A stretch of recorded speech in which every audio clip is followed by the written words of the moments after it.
Mon fils m'a appelé à 7 heures du matin pour me dire que je n'étais pas la bienvenue à son mariage. La voix d'Étienne sonnait ferme, répétée, comme s'il avait répété ces mots devant le miroir avant de composer le numéro. Il ne s'est pas excusé, n'a pas hésité. Il a simplement dit que la mariée, Apollonie et ses parents pensaient qu'il valait mieux que je ne vienne pas, que ma présence causerait de l'embarras, que ce serait plus facile pour tout le monde si je restais simplement chez moi. 70 ans de vie, des décennies entières à soutenir cet homme, à payer ses factures, ses études, ses dettes, et maintenant j'étais l'embarras. Le problème, la honte qu'il fallait cacher pour ne pas tacher les photographies d'un mariage de luxe. Je n'ai pas pleuré, je n'ai pas supplié, je n'ai pas demandé ce que j'avais fait de mal. J'ai simplement écouté jusqu'à la fin, raccroché le téléphone, et je suis restée là, debout dans la cuisine silencieuse de ma maison de pierre, aux abords de Saumur, avec la tasse de café encore fumante dans ma main. La matinée était froide, le ciel chargé de nuages gris au-dessus de la Loire, et pour la première fois depuis longtemps, j'ai ressenti quelque chose au-delà de la fatigue ou de la résignation. J'ai ressenti une clarté froide, tranchante, qui a parcouru ma colonne vertébrale comme une lame de glace. À ce moment-là, j'ai pris une décision que personne dans cette famille n'imaginerait jamais que je serais capable de prendre. J'ai passé le reste de la journée dans un silence absolu. Je n'ai appelé personne, je n'ai pas cherché de réconfort, je n'ai pas essayé de comprendre ou de justifier ce qui s'était passé. J'ai simplement marché dans la maison vide, touchant les murs de pierre que je connaissais depuis mon enfance, observant les meubles simples qui portaient des décennies de souvenirs, sentant le poids de chaque objet, de chaque pièce, de chaque choix que j'avais fait tout au long d'une vie entière consacrée à être mère, épouse, pourvoyeuse. Mon mari est mort il y a 15 ans, et depuis, je vivais seule dans cette maison au bord de la Loire, cultivant mon petit jardin, gardant tout organisé, attendant les rares visites d'Étienne, qui arrivaient toujours pressées et repartaient encore plus vite. Je savais qu'Apollonie Virelmont ne m'avait jamais aimée. Dès la première rencontre, j'avais perçu son regard parcourant mes vêtements simples, mes chaussures usées, mes mains rêches de quelqu'un qui avait travaillé toute sa vie. Elle venait d'une famille riche de Tours, de celles qui fréquentent les clubs fermés et les dîners de bienfaisance, où tout le monde s'habille avec une élégance calculée et parle de vins coûteux et de voyages en Méditerranée. Pour elle, je n'étais qu'une paysanne vieillie, un vestige gênant d'une origine modeste qu'Étienne aurait dû laisser derrière lui avec l'enfance. Et mon fils unique, le garçon que j'avais porté dans mes bras, que j'avais nourri, que j'avais habillé, que j'avais protégé de tout, avait simplement accepté cette vision. Il avait accepté que sa mère soit un problème à résoudre, une tâche à effacer.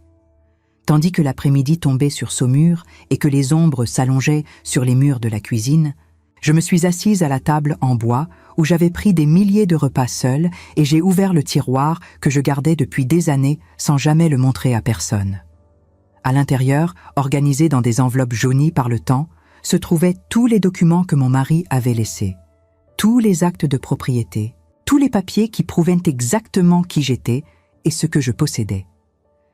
Des papiers qu'Étienne n'avait jamais pris la peine de demander, parce qu'il avait toujours supposé que je n'avais rien d'autre que cette vieille maison et quelques économies modestes. Il n'avait jamais imaginé, pas une seule seconde, que sa mère puisse avoir gardé quelque chose de précieux, quelque chose qui changerait complètement l'équilibre du pouvoir entre nous. Peut-être que vous qui m'écoutez maintenant comprenez ce que j'ai ressenti à ce moment-là. Peut-être que certaines d'entre vous ont déjà vécu quelque chose de similaire, ont déjà ressenti cette douleur sourde d'être rejetés par ceux qui devraient aimer et protéger. Si vous m'écoutez de quelque part en France, du Canada, d'Algérie, ou de n'importe quel coin où ma voix vous parvient, sachez que vous n'êtes pas seul. Laissez un commentaire en me disant d'où vous regardez, parce que je crois que nos histoires, aussi douloureuses soient-elles, nous connectent de manière que nous ne comprenons pas toujours. Et si cette histoire touche votre cœur, si vous sentez qu'elle vaut la peine d'être suivie, laissez un like et abonnez-vous à la chaîne. Pas pour moi, mais pour toutes celles d'entre nous qui avons été réduites au silence, ignorées, rejetées. Cette nuit-là, j'ai dormi profondément pour la première fois depuis des semaines. Je n'ai pas rêvé. Je ne me suis pas réveillée au milieu de la nuit comme j'avais l'habitude de le faire. J'ai simplement dormi, enveloppée dans un silence lourd et définitif. Quand le soleil s'est levé sur la Loire le lendemain matin, j'étais déjà debout, habillée, prête. J'ai pris mon manteau le plus simple, enfilé mes chaussures usées, fermé la porte d'entrée à clé et marché jusqu'à la ville. Saumur dormait encore à cette heure, les rues étroites et pavées couvertes d'une légère brume qui montait de la rivière. Je suis passée devant la cathédrale Saint-Pierre, où je m'étais mariée il y a si longtemps que cela semble être une autre vie. Passée devant les boutiques fermées, devant les boulangeries qui commençaient à allumer leur lumière, jusqu'à arriver au bureau du notaire où mon mari avait toujours traité nos affaires. Monsieur Devrault m'a reçu avec surprise. Cela faisait des années que je n'étais pas venue là, et il ne s'attendait certainement pas à me voir ce matin froid de novembre, demandant à revoir tous les documents de l'héritage, toutes les propriétés enregistrées à mon nom, tous les biens que mon mari avait laissés et qui, selon la loi, étaient exclusivement les miens. Il a ajusté ses lunettes, feuilleté de vieux papiers, confirmé des détails, et quand il a terminé, il m'a regardé avec une expression entre curiosité et respect. J'ai simplement hoché la tête, remercié, et je suis sortie de là avec un dossier plein de copies authentifiées, chaque page tamponnée et signée, chaque chiffre enregistré et vérifié. Étienne a appelé 3 fois pendant cette semaine. Je n'ai répondu à aucun des appels. Pas par colère, pas par vengeance, mais simplement parce qu'il n'y avait plus rien à dire. Il avait fait son choix, tracé sa ligne, décidé de quel côté il se tenait. Maintenant, c'était mon tour de choisir. Le mariage était prévu pour le samedi suivant, dans un château luxueux aux environs de Tours, avec 200 invités, un orchestre en direct, un banquet préparé par un chef renommé. Apollonie avait tout planifié dans les moindres détails, des fleurs importées au menu de 7 plats. Ce serait l'événement social de la saison, une célébration digne de la famille Virelmont. Je ne prévoyais pas d'y aller. Je n'avais pas l'intention de faire une scène, de gâcher la fête ou de confronter qui que ce soit publiquement. Ce n'était pas mon style, ça ne l'avait jamais été. Mais le jeudi soir, 2 jours avant le mariage, j'ai frappé à la porte de l'appartement où Étienne vivait avec Apollonie, à Tours. Un appartement moderne, spacieux, avec vue sur la Loire, que j'avais aidé à payer sans que personne d'autre que lui ne le sache. Apollonie a ouvert la porte et le mépris sur son visage fut instantané, comme si elle avait trouvé quelque chose de sale sur le tapis perçant de l'entrée. Elle ne m'a pas invitée à entrer. Elle m'a simplement regardé de haut en bas, les bras croisés, la posture rigide de quelqu'un qui protège son territoire. Étienne est apparu derrière elle, le visage tendu, visiblement mal à l'aise. Je lui ai simplement remis une enveloppe épaisse, scellée, avec son nom écrit à la main sur le devant. J'ai dit qu'il devait la lire attentivement, que c'était important, que cela changerait tout. Apollonie a essayé de prendre l'enveloppe de ses mains, mais Étienne l'a écartée, dans un geste rapide, presque instinctif. Il y avait quelque chose dans mon regard, dans ma posture, dans le calme froid avec lequel je leur ai dit au revoir, qui leur a fait comprendre à tous les deux que ce n'était pas la supplication d'une mère rejetée. C'était autre chose.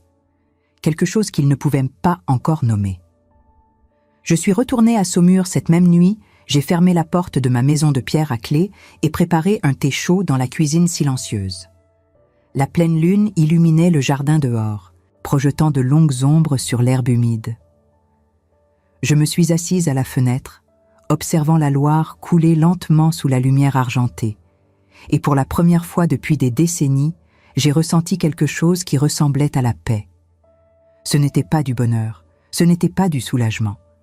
C'était simplement la sensation d'avoir enfin pris les rênes de ma propre vie, d'avoir cessé d'être invisible, d'avoir prouvé à moi-même que j'existais encore, que j'importais encore, que je pouvais encore faire des choix qui changeaient tout. Ce qu'Étienne et Apollonie ne savaient pas, ce que les Virelmont n'imagineraient jamais, c'est qu'à l'intérieur de cette enveloppe se trouvait la vérité complète sur qui j'étais vraiment et ce que je possédais. Et cette vérité, froide et indiscutable comme les chiffres tamponnés sur du papier officiel, allait exploser comme une bombe silencieuse au beau milieu de la fête parfaite qu'ils avaient planifiée pour m'exclure. Mais je ne savais pas encore que le lendemain matin, quelques heures avant le mariage qui devait être leur triomphe, ils viendraient tous frapper à ma porte. Pas par amour, pas par remords, mais par désespoir absolu, parce que quelque chose d'essentiel avait disparu. Et j'étais la seule personne au monde qui pouvait le rendre. Qu'y avait-il dans cette enveloppe qui a fait pâlir mon fils? Pourquoi, quelques heures plus tard, sont-ils tous apparus désespérés à ma porte? Qu'est-ce qui a disparu la veille du mariage qui les a poussés à implorer mon aide? Restez avec moi jusqu'à la fin, parce que ce qui s'est passé ensuite a tout changé, pour toujours.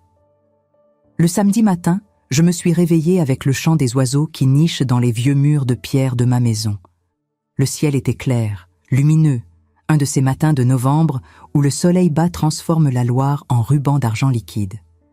J'ai préparé mon café lentement, comme chaque jour, sans précipitation, sans attente particulière. Le mariage d'Étienne devait avoir lieu à 14 heures au château de Villandry, à 1 heure de route de Saumur. Je n'avais aucune intention d'y aller, évidemment. Ma décision était prise, claire, définitive. Mais à 9 heures précises, 3 coups violents ont résonné contre ma porte d'entrée. Des coups insistants, pressés, presque désespérés. J'ai posé ma tasse, traversé le couloir aux dalles de pierre froide et ouvert la porte sans hâte. Devant moi se tenaient Étienne, Apollonie et les parents de celle-ci, Monsieur et Madame Virelmont. Leurs visages étaient blêmes, tirés, marqués par une nuit blanche évidente. Apollonie avait les yeux rouges, gonflés, son maquillage parfait de la veille complètement ruiné. Étienne tremblait légèrement, les mains enfoncées dans les poches de son manteau, incapable de soutenir mon regard.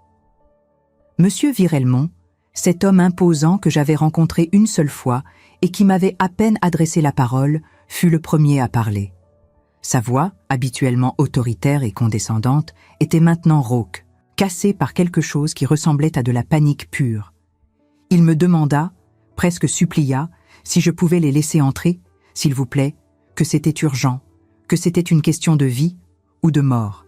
J'ai observé leurs visages tendus, leurs regards fuyants, cette détresse palpable qui émanait d'eux comme une odeur âcre, et j'ai simplement reculé, leur faisant signe d'entrer dans ma modeste cuisine où tout avait commencé quelques jours plus tôt. Ils se sont assis autour de ma vieille table en bois, ces gens habitués au salon de réception et aux meubles de designer, maintenant coincés dans cette cuisine simple, aux murs de pierre et aux rideaux délavés. Apollonie regardait autour d'elle avec un mélange de dégoût et de désespoir, comme si le simple fait d'être là confirmait sa pire humiliation. Madame Virelmont, une femme élégante aux cheveux impeccablement coiffés, même à cette heure matinale, tripotait nerveusement son sac à main Hermès, le regard fixé sur la table. Étienne, mon fils, mon unique enfant, restait silencieux, la tête basse, incapable de croiser mes yeux. Ce fut Monsieur Virelmont qui finit par tout déballer. Sa voix tremblait. Chaque mot semblait lui coûter un effort immense. Il m'expliqua que la veille au soir, après avoir lu le contenu de l'enveloppe que j'avais remise à Étienne, ils avaient tous paniqué. L'enveloppe contenait des copies de tous les documents prouvant que je possédais non seulement cette maison de Saumur, mais également 3 autres propriétés dans la région, dont un vignoble de 8 hectares près de Chinon, une maison de maître à Angers, et surtout, un appartement de 4 pièces au cœur de Tours, rue Nationale, que je louais depuis 15 ans à des prix bien en dessous du marché. Des biens que mon mari avait acquis au fil des années, discrètement, méthodiquement, et qui étaient tous enregistrés uniquement à mon nom. Étienne ignorait tout cela. Il avait toujours pensé que j'étais une veuve sans ressources, vivant chichement de ma petite retraite, dépendante de sa générosité occasionnelle. Apollonie et ses parents, eux, m'avaient cataloguée comme une paysanne sans éducation, une gêne sociale qu'il fallait écarter des cercles respectables. Mais ces documents, ces chiffres, ces adresses, ces valeurs estimées, racontaient une toute autre histoire. Ils prouvaient que j'étais propriétaire d'un patrimoine immobilier évalué à plus de 2 millions d'euros, que je vivais simplement par choix et non par nécessité, que j'avais les moyens de faire des choses qu'aucun d'entre eux n'avait imaginées. Mais ce n'était pas tout. Monsieur Virelmont continua, la voix de plus en plus brisée. Dans l'enveloppe, il y avait également une lettre manuscrite, rédigé par moi, expliquant calmement que j'avais décidé de léguer l'intégralité de mon patrimoine à des œuvres caritatives locales, des associations qui s'occupent des personnes âgées, isolées, des refuges pour femmes en difficulté, des programmes d'aide aux familles modestes. La lettre précisait que cette décision était irrévocable, que j'avais déjà signé tous les documents nécessaires chez le notaire et que mon fils unique, Étienne Corbière, ne recevrait absolument rien à ma mort. Pas un centime, pas une pierre, pas un souvenir. Le silence qui suivit cette révélation fut écrasant. Apollonie éclata en sanglots, des sanglots hystériques, incontrôlés, qui contrastaient violemment avec son élégance habituelle. Madame Virelmont ferma les yeux, les lèvres pincées, comme si elle venait de recevoir un coup violent au ventre. Étienne, lui, releva enfin la tête et me regarda, et dans ses yeux, je vis quelque chose que je n'avais jamais vu auparavant. Pas de la colère, pas de l'indignation, mais une peur pure, une terreur glaciale de comprendre enfin ce qu'il avait perdu, ce qu'il avait jeté par-dessus bord sans même s'en rendre compte. Monsieur Virelmont prit une inspiration tremblante et m'expliqua pourquoi ils étaient tous là, pourquoi ils avaient roulé pendant 1 heure dans la nuit pour venir frapper à ma porte au petit matin. Leur famille avait investi massivement dans un projet immobilier à Tours, un complexe de bureaux et de commerce qui devait ouvrir dans 6 mois. Mais le promoteur principal venait de faire faillite, laissant le projet inachevé et des dettes colossales. Les Virelmont avaient besoin de liquidités urgentes, des centaines de milliers d'euros pour éviter la saisie de leurs propres biens. Ils comptaient, depuis des mois, sur l'héritage qu'Étienne recevrait un jour de sa mère, cette vieille femme simple qui ne pouvait pas avoir grand-chose mais qui avait sûrement quelques économies à léguer. Sauf que maintenant, ils savaient la vérité. Ils savaient que ce patrimoine existait bel et bien, qu'il était considérable, mais qu'il leur échappait complètement. Et pire encore, ils réalisaient que j'avais le pouvoir de tout changer, que j'étais la seule personne capable de les sauver de la ruine financière qui les guettait. Monsieur Virelmont me supplia alors, les mains jointes, les yeux humides, de reconsidérer ma décision, de leur donner une chance, de ne pas punir toute une famille pour une erreur de jugement. Il me promit que tout changerait, qu'il me respecterait, qu'il me traiterait avec dignité, qu'Apollonie s'excuserait publiquement, que je serais accueillie au mariage, comme l'invité d'honneur. J'ai écouté tout cela en silence, debout près de la fenêtre, observant la lumière du matin jouer sur les eaux tranquilles de la Loire. Je n'ai pas interrompu, je n'ai pas réagi, je n'ai rien dit. Quand monsieur Virelmont termina sa supplique, un silence pesant s'installa dans la cuisine. Apollonie pleurait toujours, le visage enfoui dans ses mains. Madame Virelmont fixait la table, immobile comme une statue. Étienne me regardait, attendant, espérant, terrorisé par ce qu'il lisait sur mon visage impassible. Finalement, je me suis tournée vers eux et j'ai parlé. Ma voix était calme, posée, sans trace d'émotion particulière.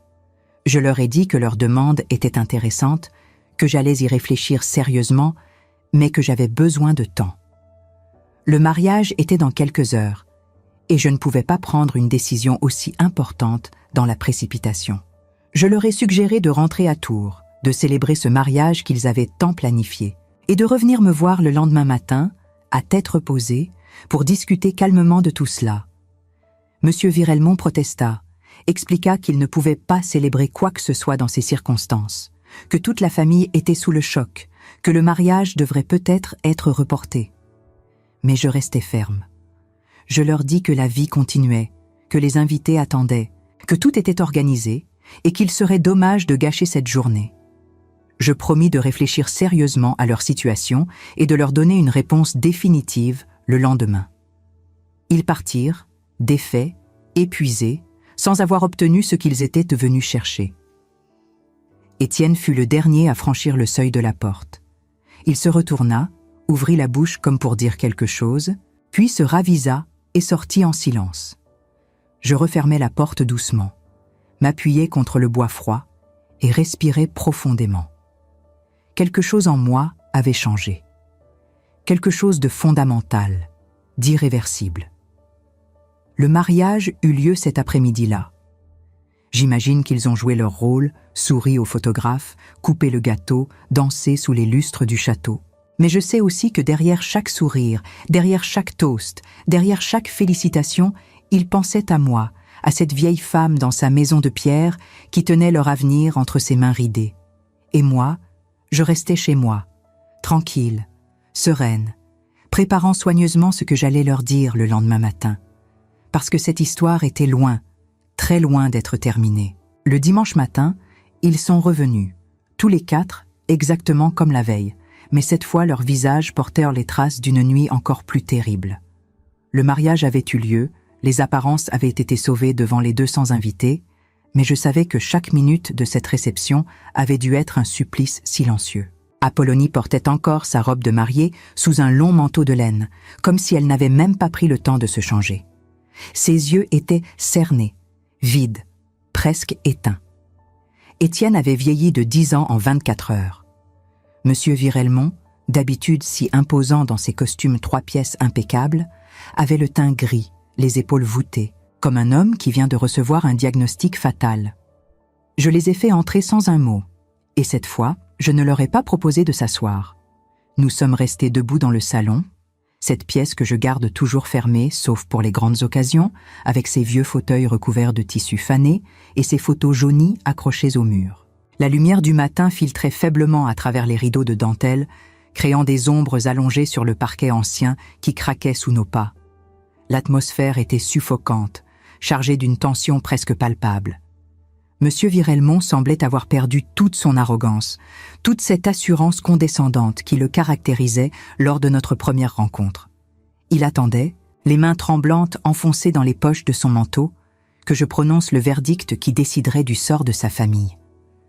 Madame Virelmont se tenait légèrement en retrait, le regard fixé sur le tapis élimé, incapable de lever les yeux vers moi. Cette femme qui m'avait à peine adressé la parole lors de notre unique rencontre, qui m'avait regardé comme on regarde un meuble usé qu'on hésite à jeter, se tenait maintenant dans mon salon avec une posture de défaite absolue. Apollonie, elle, avait les lèvres qui tremblaient, ses mains agrippées au tissu de sa robe de mariée, comme si c'était la seule chose qui l'empêchait de s'effondrer complètement. Le maquillage sophistiqué de la veille avait laissé place à des traces de mascara coulé, à des cernes profonds qui creusaient son visage autrefois si soigné. J'ai commencé par leur raconter mon histoire. Pas celle qu'ils croyaient connaître, mais la vraie, celle que personne n'avait jamais pris la peine d'écouter. Je leur ai parlé de mon enfance ici, à Saumur, dans cette même maison où nous nous tenions, fille unique de parents ouvriers qui travaillaient dans les vignobles de la région. Mon père se levait avant l'aube chaque jour, même les dimanches, pour tailler les vignes sous le soleil brûlant ou la pluie glacée. Ma mère prenait des travaux de couture le soir pour arrondir les fins de mois difficiles. Nous vivions dans cette maison que mes grands-parents avaient construite de leurs mains, pierre par pierre, avec l'argent économisé sou par sou pendant des décennies. Je leur ai expliqué comment j'avais rencontré mon mari, Pierre, lors d'une fête de village, quand j'avais 19 ans. Un homme discret et travailleur qui avait hérité d'une petite parcelle de terre de ses parents, à peine un demi-hectare de vignes mal entretenues et un cabanon délabré. Comment nous nous étions mariés 1 an plus tard, dans la cathédrale Saint-Pierre, avec une robe simple que ma mère avait cousue elle-même et un repas modeste préparé par les voisins. Comment nous avions construit notre vie ensemble, pierre par pierre, économie par économie, sans jamais demander d'aide à personne, sans jamais compter sur la charité ou la pitié d'autrui. Pierre n'était pas un homme d'affaires au sens traditionnel, mais il possédait une intelligence pratique et une patience infinie. Il observait le marché immobilier local avec l'attention d'un faucon, identifiant les petites propriétés délaissées que personne ne voulait, les maisons abandonnées par des familles parties chercher fortune en ville, les parcelles de terre mal situées que les promoteurs ignoraient. Il les achetait à des prix dérisoires, investissait son temps et ses compétences pour les remettre en état, puis les louait à des familles modestes à des tarifs raisonnables. Chaque loyer était méticuleusement réinvesti dans de nouveaux achats, créant un cycle vertueux que personne dans notre entourage ne remarquait ou ne comprenait. Nous vivions simplement, sans ostentation, sans chercher à impressionner qui que ce soit. Notre maison restait la même, Nos vêtements étaient fonctionnels plutôt qu'élégants. Nos vacances se limitaient à quelques jours sur la côte atlantique tous les 2 ou 3 ans. Les gens nous voyaient comme un couple d'ouvriers honnêtes, mais sans ambition particulière, destinés à une existence modeste jusqu'à la fin. Personne ne savait que derrière cette façade de simplicité se cachait un patrimoine croissant, bâti avec la régularité patiente d'une fourmi construisant sa fourmilière grain par grain. Quand Pierre est mort il y a 15 ans, terrassé par une crise cardiaque alors qu'il réparait le toit de notre maison par une journée de printemps ensoleillée, il m'a laissé non seulement cette maison, mais 3 autres propriétés dans la région. Un vignoble de 8 hectares près de Chinon, qu'il avait acheté à une veuve sans enfant qui voulait s'installer en ville. Une maison de maître à Angers, une bâtisse du XVIIIe siècle qu'il avait acquise pour presque rien, car elle nécessitait d'importants travaux de rénovation qu'il avait effectués lui-même pendant des années. Et surtout, un appartement de 4 pièces au cœur de Tours, rue Nationale, dans un immeuble classé monument historique qu'il avait acheté lors d'une vente aux enchères où personne d'autre n'avait daigné se présenter. Je leur ai expliqué que Pierre m'avait laissé une seule instruction écrite dans son testament, rédigée de sa main tremblante quelques années avant sa mort, comme s'il pressentait qu'il partirait tôt. Que je fasse ce que je jugeais juste avec cet héritage, que je le donne à qui le méritait vraiment, à qui saurait apprécier non pas sa valeur monétaire, mais le travail, les sacrifices, la patience qui avaient été nécessaires pour le constituer. Il ne voulait pas que son œuvre tombe entre les mains de quelqu'un qui la gaspillerait, qui la considérerait comme un dû, qui oublierait d'où elle venait. Ma voix restait calme pendant tout ce récit, posée, sans trace d'émotion excessive. Mais je voyais leur visage changer progressivement, passant de l'incompréhension à la stupéfaction, puis à quelque chose qui ressemblait à de la honte. Étienne, particulièrement, semblait se recroqueviller sur lui-même à mesure que je parlais, réalisant l'ampleur de son ignorance, de son désintérêt pour la vie de ses propres parents. Je leur ai dit que j'avais passé ces 15 années à observer Étienne, à attendre qu'il montre un signe, un seul, qu'il se souciait de moi autrement qu'en tant que fardeau ou obligation.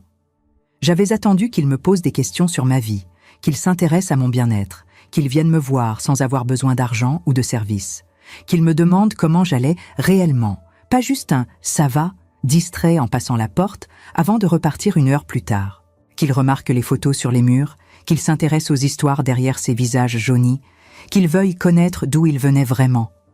Mais cela n'était jamais arrivé. Les années avaient passé, rythmées par des visites de plus en plus rares et de plus en plus brèves. Étienne arrivait pressé, repartait encore plus vite, toujours une excuse sur les lèvres, toujours quelque chose d'urgent qui l'attendait ailleurs.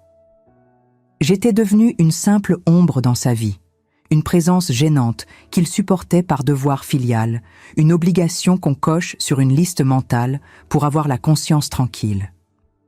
J'ai vu maman ce mois-ci, je suis un bon fils.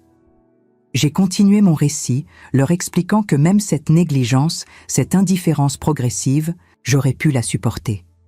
J'aurais pu continuer à vivre dans cette maison, cultivant mon jardin, prenant mes repas seul, regardant les saisons changer au bord de la Loire, acceptant que mon fils ait sa propre vie, ses propres priorités. Mais le coup de téléphone de cette semaine, cette exclusion brutale du mariage, ce rejet calculé, orchestré, assumé, avait été différent. Ce n'était plus de la négligence passive, c'était du mépris actif. Ce n'était plus de l'oubli, c'était de l'effacement délibéré. Apollonie tenta de m'interrompre alors, la voix brisée, les larmes recommençant à couler sur ses joues pâles. Elle voulait dire qu'elle était désolée, qu'elle avait eu tort de me juger, qu'elle ne savait pas, qu'elle comprenait maintenant, qu'elle ferait mieux désormais. Je levai la main pour la faire taire, un geste ferme mais sans violence. Ce n'était pas le moment des excuses faciles, des promesses creuses lancées par désespoir, des regrets exprimés uniquement parce que la situation l'exigeait. Je continuais mon récit sans me laisser distraire, ma voix gardant cette neutralité glaciale qui semblait les glacer tous les 4. Le coup de téléphone d'Étienne n'avait été que la goutte d'eau finale, leur ai-je dit. Le moment où j'avais compris, avec une clarté absolue, une lucidité presque douloureuse, que je n'étais rien pour mon propre fils, qu'il avait honte de moi, de mes origines modestes, de ma simplicité, de mes vêtements sans marque, de mes manières rurales, de tout ce qui rappelait d'où il venait vraiment, qu'il préférait m'effacer complètement plutôt que d'assumer devant ses beaux-parents et leurs amis fortunés qu'il était le fils d'une femme simple, d'une veuve de la campagne qui vivait dans une vieille maison de pierre au bord de la Loire. C'est alors qu'Étienne s'effondra. Littéralement. Ses jambes se dérobèrent sous lui et il tomba à genoux sur le vieux tapis élimé, les mains jointes comme en prière, les larmes coulant librement sur ses joues. Il me supplia de lui pardonner, sa voix cassée par les sanglots, méconnaissable. Il dit qu'il avait été faible, influencé, aveuglé par le désir pathétique d'appartenir à un monde qui ne l'accepterait jamais vraiment, qui le tolérait uniquement parce qu'il épousait l'une des leurs. Il reconnut qu'il m'avait trahi, abandonné, renié, et que cette trahison le détruirait pour le reste de sa vie s'il ne pouvait pas la réparer. Il me jura, la voix tremblante, que si je lui donnais une chance, une seule, il passerait chaque jour restant à réparer ce qu'il avait brisé, qu'il redeviendrait le fils que j'avais élevé, celui qui m'appelait tous les soirs quand il était étudiant à l'université, celui qui rentrait chaque week-end pour m'aider au jardin, celui qui me racontait ses rêves et ses peurs avant de s'endormir. Il promit qu'il apprendrait à connaître vraiment sa mère, pas l'ombre qu'il avait transformée en obligation, mais la femme forte, résiliente, intelligente qui avait construit une vie avec son père. Je regardais mon fils à genoux devant moi, cet homme de 43 ans qui pleurait comme un enfant puni, et je ressentis quelque chose de complexe, un mélange de tristesse profonde, de colère encore vive, et aussi, quelque part tout au fond, une infime lueur de compassion. Pas pour ce qu'il était devenu, pas pour ses choix récents, mais pour ce qu'il aurait pu être si les choses avaient été différentes, si j'avais su élever un homme avec plus de colonne vertébrale, avec plus de fierté pour ses origines. Je me tournai ensuite vers Apollonie, vers ses parents figés près de la porte comme s'ils étaient prêts à fuir à tout moment, et je vis dans leurs yeux non pas du remords sincère, mais de la peur pure et simple. La peur de perdre ce qu'ils considéraient comme leur dû, leur sécurité financière, leur statut social, leur confort matériel. Monsieur Virelmont transpirait visiblement malgré le froid de novembre, sa cravate de soie desserrée, son regard fuyant le mien. Madame Virelmont tripotait nerveusement son sac à main, ce sac Hermès, qui coûtait probablement plus que ce que mes parents gagnaient en un an. C'est à ce moment précis que je pris ma décision finale. Je sortis de la poche de mon cardigan une enveloppe différente de celle de l'autre jour, plus épaisse, scellée avec de la cire rouge comme on le faisait autrefois, et la posai sur la table basse au centre du salon. Le bruit de l'enveloppe heurtant le bois résonna dans le silence absolu qui régnait dans la pièce. Je leur expliquai calmement, avec une précision presque clinique, que j'avais effectivement décidé de modifier mon testament, mais pas exactement comme ils l'espéraient ou le craignaient. J'avais passé toute la journée de la veille au téléphone avec mon notaire, Monsieur Devrault, un homme intègre qui avait travaillé avec mon mari pendant des décennies. Nous avions rédigé ensemble un nouveau document, parfaitement légal, vérifié par 2 avocats indépendants, irrévocable selon les termes de la loi française, qui prenait effet immédiatement dès ma signature, déjà apposé la veille en fin d'après-midi en présence de témoins assermentés. Le Nouveau Testament stipulait que je conservais la pleine propriété et jouissance de tous mes biens de mon vivant, que personne, absolument personne, ne pouvait m'en déposséder ou prendre de décision à ma place concernant leur gestion ou leur vente. J'avais également établi une procuration de protection future auprès du notaire, garantissant que même si je perdais mes facultés mentales un jour, aucun membre de ma famille ne pourrait prendre le contrôle de mes biens sans l'autorisation expresse d'un juge indépendant qui vérifierait mes intérêts réels. À ma mort, la moitié du patrimoine irait effectivement aux œuvres caritatives que j'avais sélectionnées après des recherches minutieuses. Des organisations locales qui s'occupaient de personnes âgées isolées et maltraitées, des refuges pour femmes abandonnées par leur famille, des programmes d'aide aux familles modestes qui essayaient de préserver leur dignité malgré les difficultés économiques. Des causes qui me tenaient à cœur depuis toujours, depuis que j'avais vu ma propre mère s'épuiser au travail pour maintenir notre famille à flot. L'autre moitié serait divisée en 3 parts inégales, chacune assortie de conditions strictes, non négociables, qui seraient vérifiées annuellement par M. Devreau personnellement. La première part, la plus importante, représentant environ 60% de cette moitié, irait à Étienne, mais uniquement s'il prouvait sur une période de 5 années complètes qu'il avait vraiment changé. Je détaillais ces conditions d'une voix ferme, sans fléchir, regardant mon fils droit dans les yeux pendant que je parlais.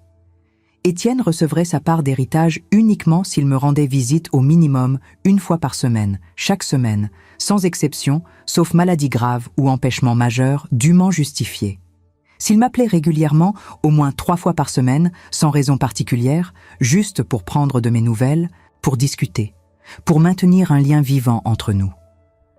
S'il m'incluait dans tous les événements familiaux importants, les anniversaires, les fêtes, les célébrations, même les plus intimes. Et surtout, s'il me traitait avec le respect et la dignité qu'une mère méritait, pas comme une obligation ou un fardeau, mais comme une personne à part entière, avec ses propres opinions, sentiments, besoins. Monsieur Devereux serait le garant absolu de ces conditions, lui ai-je précisé.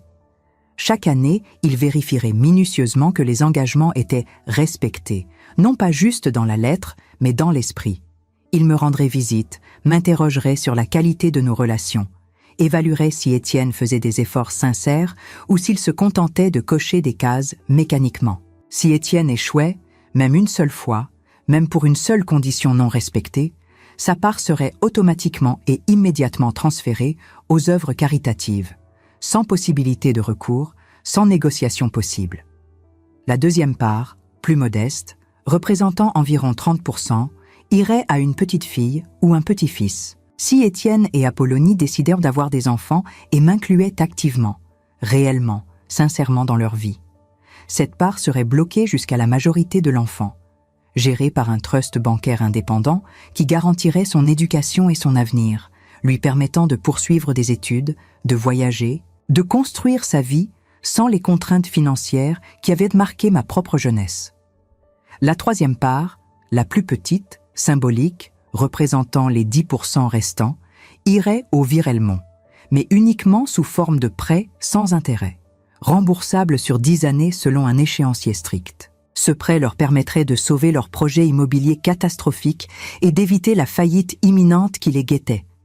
Mais ce prêt serait garanti par des hypothèques de premier rang sur leurs propres biens, leur résidence principale à Tours et leur maison de campagne en Touraine. En cas de non-remboursement d'une seule mensualité, je deviendrai propriétaire automatique de ces biens, sans procédure judiciaire nécessaire.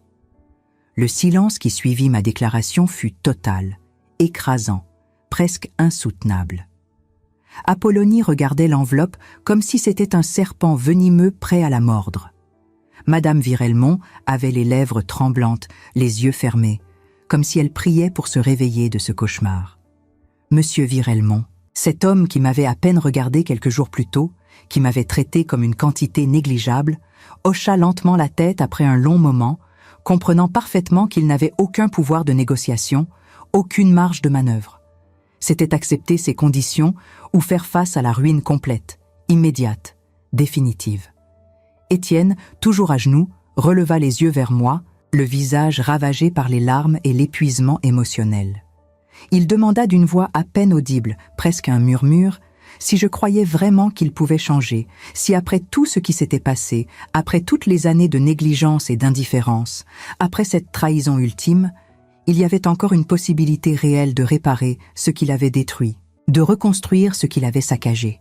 Je le regardais longuement, cet homme qui était sorti de mon ventre 43 ans plus tôt, que j'avais allaité pendant des mois, bercé pendant des nuits blanches quand il était malade, aimé de toutes mes forces, même quand il me rendait la vie difficile. Et je lui dis la vérité la plus dure, la plus brutale qu'une mère puisse dire à son enfant, une vérité qui devait être dite, même si elle faisait mal, même si elle brisait quelque chose entre nous. Je lui dis que je ne savais pas s'il pouvait changer, que je ne lui faisais plus confiance, que cette confiance avait été brisée en 1000 morceaux et qu'il faudrait des années, peut-être même toute une vie, pour la reconstruire, si jamais c'était possible. Que les mots ne signifiaient plus rien pour moi, que seuls les actes comptaient désormais, les actes répétés, constants, sincères, qui prouveraient, au fil du temps, qu'il avait vraiment compris, qu'il avait vraiment changé. Mais je lui donnais une chance, une seule, unique, non renouvelable. Non pas parce qu'il la méritait, parce qu'il ne la méritait clairement pas après ce qu'il avait fait, mais parce que j'avais décidé, pour moi-même, pour ma propre paix intérieure, de ne pas laisser son échec, sa trahison, définir le reste de ma vie. J'avais décidé de vivre mes dernières années avec dignité, avec fierté, entourée ou non, mais jamais plus dans l'ombre, jamais plus invisible, jamais plus un poids qu'on écarte pour ne pas gâcher les photos, pour ne pas embarrasser les invités distingués. Apollonie s'approcha alors, hésitante, tremblante, et me demanda d'une voix à peine audible, presque suppliante, si je pourrais un jour lui pardonner vraiment. Si elle pourrait un jour gagner ma confiance, mon respect, peut-être même mon affection. Je la regardai droit dans les yeux. Cette jeune femme belle et élégante de 35 ans qui m'avait méprisée avec tant d'arrogance, qui m'avait jugée sur mes vêtements et mes manières, qui m'avait considérée comme un obstacle social à éliminer. Je lui répondis avec une honnêteté brutale, sans chercher à adoucir mes mots, que le pardon n'était pas quelque chose qu'on obtenait simplement en le demandant, en versant quelques larmes bien placées, en exprimant des regrets au moment où les conséquences de ses actes devenaient inconfortables. C'était quelque chose qu'on gagnait par des actes répétés, par une transformation réelle et profonde de soi-même, par une remise en question fondamentale de qui on était, de ce qu'on valorisait dans la vie, de ce qu'on considérait comme important ou superficiel. Je lui dis qu'elle devrait apprendre à voir au-delà des apparences qu'elle avait valorisées toute sa vie, à comprendre que la valeur d'une personne ne se mesurait pas à ses vêtements de marque, à son adresse prestigieuse, à ses relations sociales, mais à son caractère, à sa résilience, à sa capacité à affronter l'adversité avec dignité. Que si elle voulait vraiment changer, elle devrait commencer par examiner honnêtement les valeurs que ses parents lui avaient transmises, ces valeurs toxiques qui plaçaient le statut au-dessus de l'humanité, l'apparence au-dessus de la substance. Ils partirent ce matin-là avec l'enveloppe contenant le Nouveau Testament, les documents détaillés du prêt rédigé par des avocats spécialisés et le poids écrasant de comprendre qu'ils avaient failli perdre tout ce qu'ils tenaient pour acquis, tout ce qu'ils considéraient comme naturellement leur. Je refermai la porte derrière eux sans cérémonie, sans adieu prolongé, et retournai dans ma cuisine où le café du matin était devenu froid dans ma tasse ébréchée. Je le réchauffai lentement sur la cuisinière à gaz, le bus, en regardant le jardin par la fenêtre où les dernières fleurs d'automne résistaient vaillamment aux premières gelées. Et pour la première fois depuis très, très longtemps, je souris. Un sourire discret, sans triomphe ostentatoire, sans joie méchante, juste la satisfaction tranquille, profonde, de m'être enfin défendue, d'avoir enfin imposé mes conditions dans une vie où j'avais passé des décennies à accepter celles des autres, à plier, à me taire, à disparaître pour ne pas déranger. 3 ans ont passé depuis ce dimanche matin où j'ai posé mes conditions. 3 années qui ont transformé ma vie d'une manière que je n'aurais jamais imaginée à 70 ans. Aujourd'hui, par une belle journée de mai où la Loire scintille sous un soleil généreux, je me tiens dans le jardin de ma maison de pierre et je ne suis plus seule. Étienne est là, à genoux près du potager, aidant à planter des tomates. À ses côtés, une petite fille de 18 mois, Marguerite, ma petite fille, essaie maladroitement de creuser la terre avec ses mains potelées en riant aux éclats. Apollonie est assise sur le banc sous le vieux chêne, enceinte de 6 mois de leur 2e enfant, feuilletant un livre tout en surveillant sa fille d'un œil distrait et heureux. La scène est si ordinaire, si simple. Et pourtant elle représente quelque chose que j'avais abandonné tout espoir de vivre un jour. Étienne a tenu ses engagements. Pas parfaitement, pas sans faille, mais avec une constance que je n'attendais plus de lui. Les premiers mois furent mécaniques, forcés, je le sentais bien. Il venait parce qu'il devait venir, parce que son héritage en dépendait. Mais quelque chose s'est produit quelque part au cours de la première année. Peut-être lors de cette soirée d'hiver où il est arrivé sous une pluie battante, trempé jusqu'aux os, et où je l'ai forcé à rester pour dîner, à s'asseoir près du feu, à parler vraiment, sans masque, sans faux semblant. Ce soir-là, nous avons parlé de son père, de Pierre, de l'homme qu'Étienne avait à peine connu car mort trop tôt.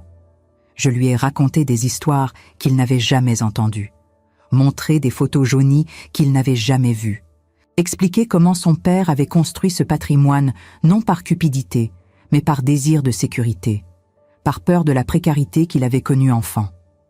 Étienne a pleuré cette nuit-là, de vraies larmes, pas celles du désespoir calculé du jour où ils étaient venus me supplier, mais des larmes de deuil, de regret, de prise de conscience tardive de tout ce qu'il avait manqué. Apollonie a changé aussi, mais d'une manière différente. La naissance de Marguerite a été le déclic. Quand elle a tenu ce bébé dans ses bras pour la première fois, elle a compris, avec une force qui l'a bouleversée, ce que signifiait être mère. Et par extension, ce que j'avais dû ressentir quand Étienne m'avait rejetée.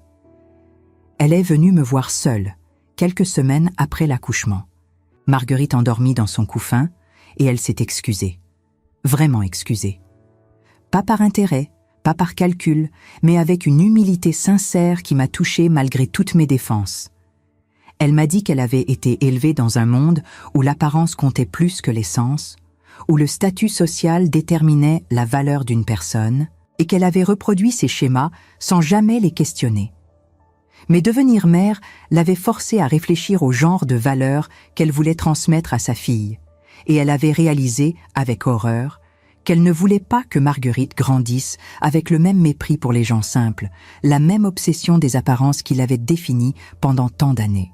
Nous avons établi une relation fragile, faite de petits gestes et de conversations prudentes. Elle m'a demandé de lui apprendre à cuisiner les plats traditionnels de la région, ceux que je préparais pour Étienne quand il était enfant. Nous avons passé des après-midi dans ma cuisine côte à côte, pétrissant la pâte, mijotant des ragoûts, et lentement, presque imperceptiblement, quelque chose s'est construit entre nous. Pas de l'amour, pas encore, mais du respect. Une reconnaissance mutuelle de notre humanité. Les Virelmont, eux, ont continué à rembourser le prêt sans faute. Monsieur Virelmont passe me voir brièvement chaque trimestre pour me donner les chèques en main propre, toujours poli, toujours un peu mal à l'aise. Je crois qu'il ne m'a jamais vraiment pardonné de les avoir humiliés, de les avoir mis à genoux financièrement. Mais il a appris, à sa manière, à respecter la femme qu'il avait méprisée.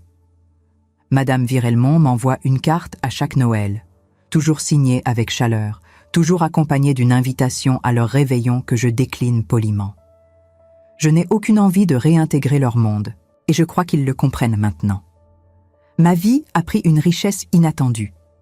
Je passe mes journées entre mon jardin, mes promenades le long de la Loire, mes après-midi avec Marguerite, qui court partout en m'appelant mamie, d'une voix aiguë et joyeuse. J'ai commencé à donner de mon temps aux associations caritatives que je soutiens financièrement, visitant des maisons de retraite, parlant avec des femmes âgées qui vivent exactement l'isolement que j'ai connu pendant tant d'années. Je leur raconte mon histoire, pas pour me vanter, mais pour leur montrer qu'il n'est jamais trop tard pour exiger le respect, pour se défendre, pour refuser d'être invisible.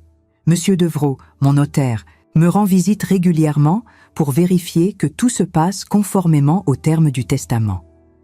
Il m'a confié récemment, avec un sourire en coin, que mon cas était devenu légendaire dans son cabinet, que plusieurs de ses clients âgés lui avaient demandé de rédiger des documents similaires pour protéger leur dignité face à des familles ingrates. J'ai ri en l'entendant, surprise et émue que ma petite rébellion privée ait pu inspirer d'autres personnes dans ma situation. Mais aujourd'hui, en regardant Étienne jouer avec Marguerite dans le jardin, je me pose la question qui me hante depuis 3 ans. Ai-je vraiment gagné? Ai-je obtenu ce que je voulais? Ou ai-je simplement acheté une affection qui n'aurait jamais existé sans la menace de perdre un héritage? La vérité, je crois, est quelque part entre les deux. Les premiers mois, l'amour d'Étienne était conditionnel, motivé par l'intérêt. Mais quelque chose d'authentique a émergé avec le temps. Quelque chose qui ressemble à une véritable reconnexion. Il ne vient plus parce qu'il doit venir, mais parce qu'il veut venir. Il me pose des questions non pas pour cocher une case, mais parce qu'il est vraiment curieux. Il m'embrasse en arrivant et en partant avec une tendresse qui semble sincère. Peut-être que l'amour véritable et l'intérêt peuvent coexister au début d'une transformation, et qu'avec le temps, l'un finit par l'emporter sur l'autre. Peut-être que forcer quelqu'un à vous voir, à vous écouter, à vous respecter, même par obligation initiale, peut finalement ouvrir les yeux de cette personne sur ce qu'elle avait perdu. Je ne sais pas. Je ne suis pas philosophe, Juste une vieille femme qui a refusé de disparaître silencieusement. Il y a 2 semaines, Étienne m'a surprise. Nous prenions le café dans la cuisine après une de ses visites habituelles, et il m'a tendu une enveloppe. À l'intérieur, il y avait une lettre manuscrite, plusieurs pages d'une écriture serrée, difficile à lire.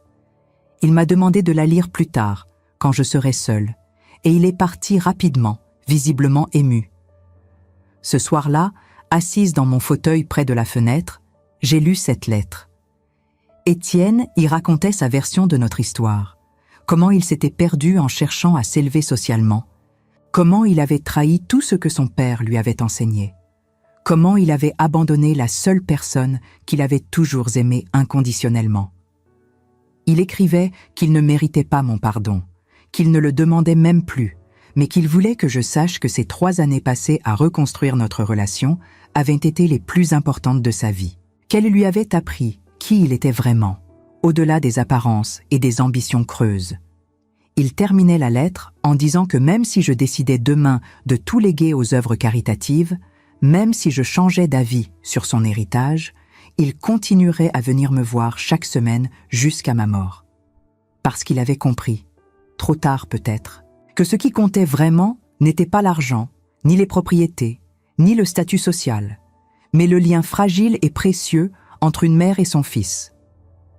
J'ai pleuré en lisant ces mots. Des larmes chaudes, libératrices, qui coulaient sur mes joues ridées pendant que la nuit tombait sur la Loire. Peut-être qu'Étienne avait vraiment changé. Peut-être que j'avais gagné quelque chose d'infiniment plus précieux qu'une victoire morale ou une revanche satisfaisante. Peut-être que j'avais retrouvé mon fils.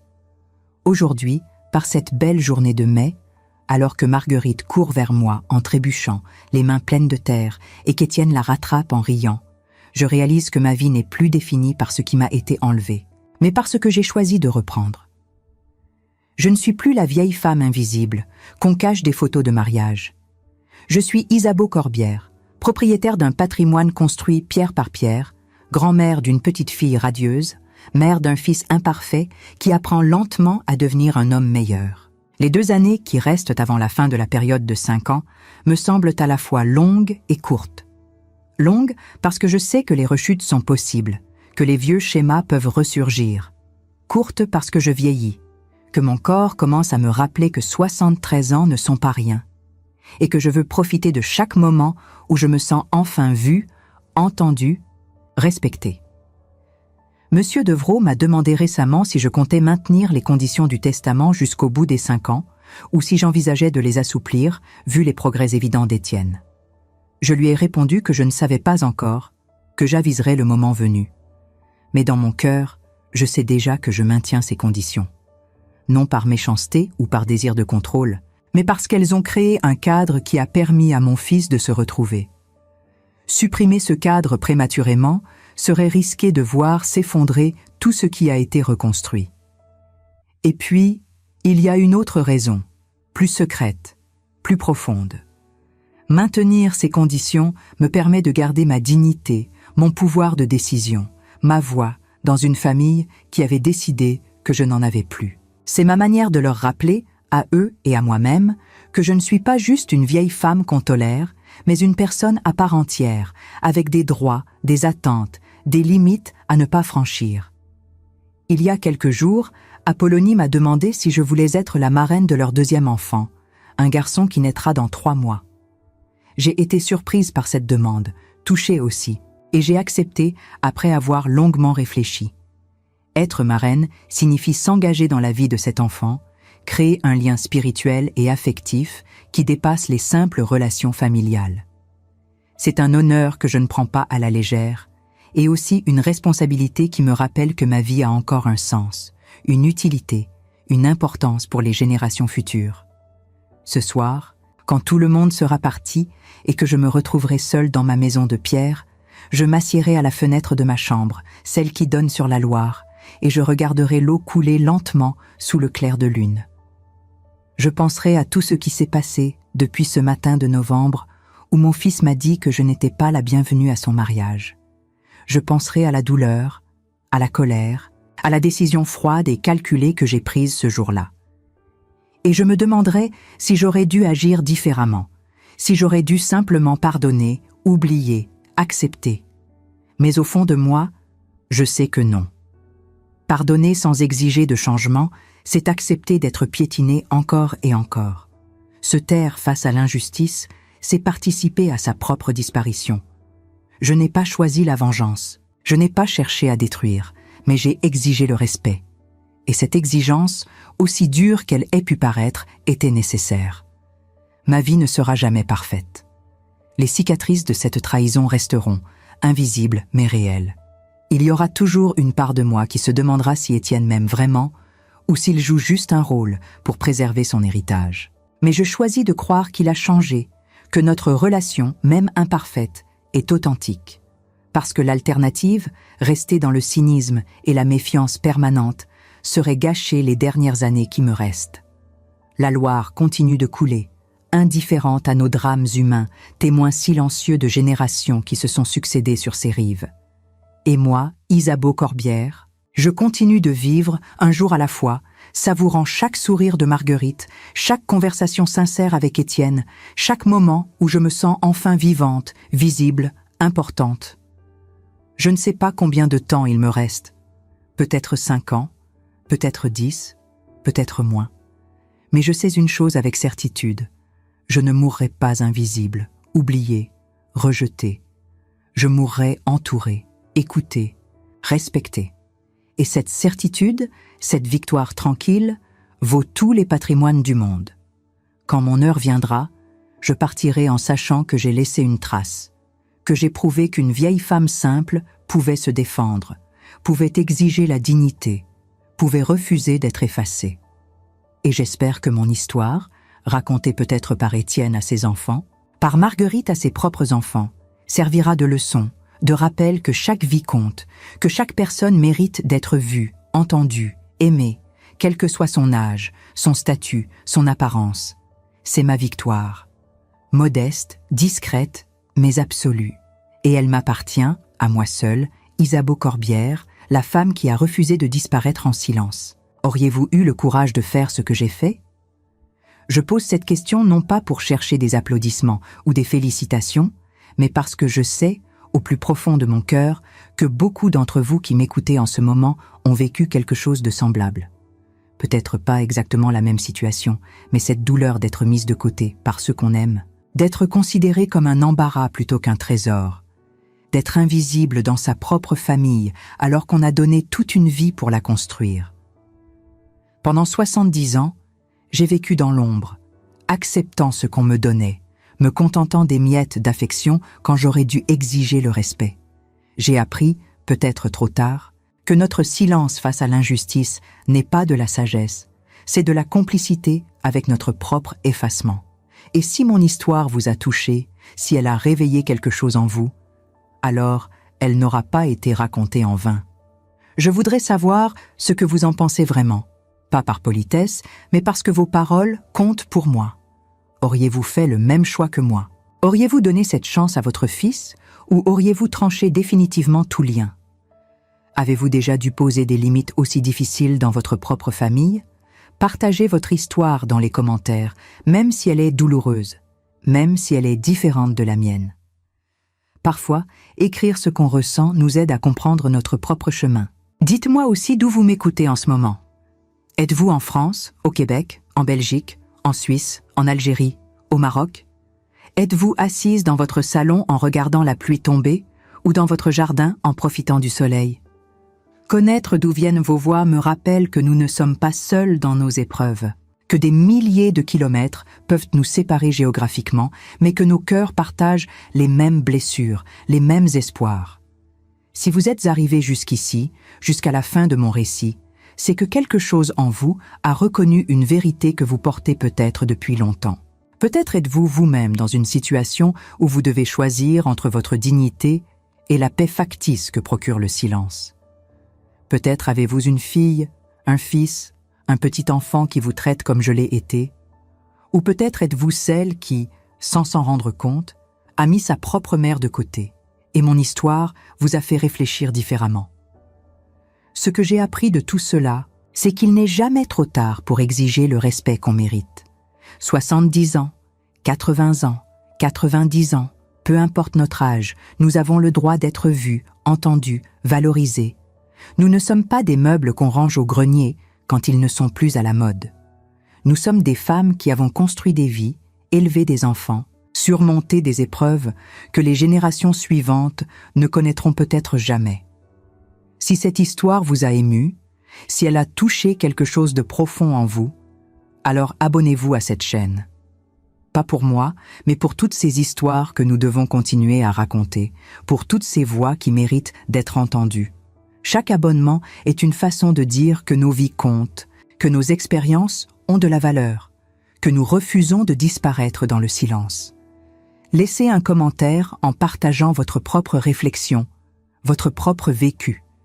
Vous n'êtes pas obligé de tout raconter si c'est trop intime, mais même quelques mots comme « je comprends ce que tu as vécu » ou « moi aussi j'ai dû faire un choix difficile » créent un lien invisible entre nous toutes.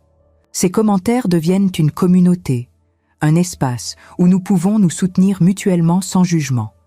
Parce qu'au fond, nous sommes toutes des Isabeau Corbière. Nous avons toutes été invisibles à un moment ou à un autre, ignorées, sous-estimées, effacées. Mais nous sommes toujours là, debout, respirants, vivants.